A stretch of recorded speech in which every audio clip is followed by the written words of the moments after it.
Magluluto tayo ng chicken curry. Tapusin mo ang video na ito hanggang dulo para malaman mo kung ano ang mga linagay kong ingredients sa napakasarap na curry na ito. Ito ay chicken breast. Nahugasan na ito. Pwede kayo gumamit ng ibang parte ng manok. I-marinate sa asin at paminta.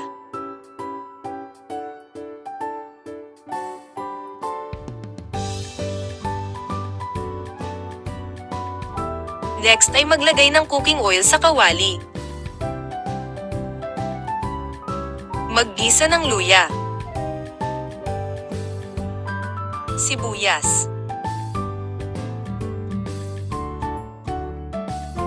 at bawang.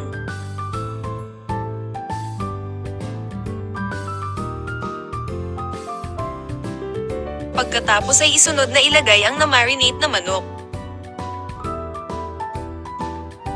Igisa ang manok hanggang mag-brown ng konti. Idagdag ang patatas at carrots. Lagyan ng gata ng niyog.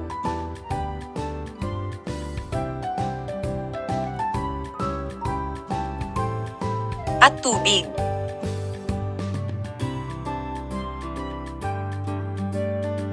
Maglagay ng chicken curry powder, turmeric powder, coriander powder, paprika powder, at chicken cube.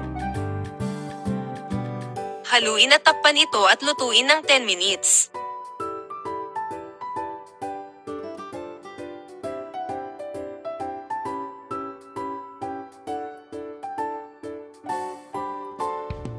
Pagkatapos ay magdagdag ng pineapple chunks.